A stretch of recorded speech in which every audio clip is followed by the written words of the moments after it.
আস্তাগফিরুল্লাহ, আস্তাগফিরুল্লাহ, আস্তাগফিরুল্লাহ। হাঁটছি, চলছি, ড্রাইভিং করছি, বাস স্টেশনে অপেক্ষা করছি, ফিলিং স্টেশনে ফুয়েল নিচ্ছি, পড়বো আস্তাগফিরুল্লাহ।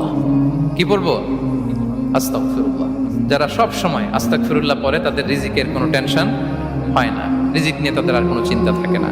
আল্লাহ নবী নূহ আলাইহিস সালাম যিনি ওনার জাতিগোষ্ঠীকে বলেছিলেন, ফাকুলতু আস্তাগফিরু রাব্বাকুম ইন্নাহু কানা গাফফারা, তোমরা বেশি বেশি ইস্তেগফার করো, তিনি ক্ষমাশীল। ইস্তেগফার করলে কি হবে? ইউরসিলিস সামা আলাইকুম মিদরারা, রহমতের বৃষ্টি বর্ষণ হবে, তোমাদের জমিগুলো উর্বর হবে। ওয়া ইউমদিদুকুম বিআমওয়ালি ওয়া বানিন, আল্লাহ তাআলা তোমাদেরকে সম্পদে বারাকা দিবেন, সন্তানে বারাকা দিবেন। ওয়া ইয়াজআল লাকুম জান্নাতিন ওয়া ইয়াজআল লাকুম আনহারা, তোমাদের ফসল ক্ষেতগুলো সবুজ শ্যামল হয়ে ভরপুর হবে, তোমাদের রিজিকে বারাকা নেমে আসবে। তাহলে আমরা যেন বেশি বেশি ইস্তেগফার করি। বিষ্ণু ইসা ইসলাম বলেছেন, মান লাযামাল ইস্তিগফার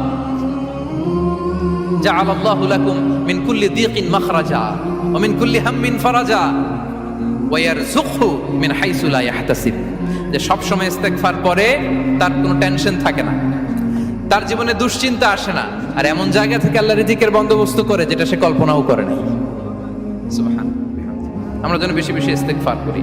আস্তাগফিরুল্লাহ, এটা হচ্ছে ভেরি শর্ট ফর্ম অফ ইস্তেগফার। অথবা পড়তে পারেন আস্তাগফিরুল্লাহ আল্লাযী লা ইলাহা ইল্লা হুয়াল হাইয়ুল কাইয়্যুম ওয়া আতুবু ইলাইহি। সাইয়্যিদুল ইস্তেগফার মুখস্থ আছে না আমাদের? এটা যেন বেশি বেশি পড়ি। ইয়াকিনের সাথে যে সাইয়্যিদুল ইস্তেগফার পড়বে, যেই দিন পড়বে ওই দিন যদি মৃত্যু হয় সে জান্নাতি।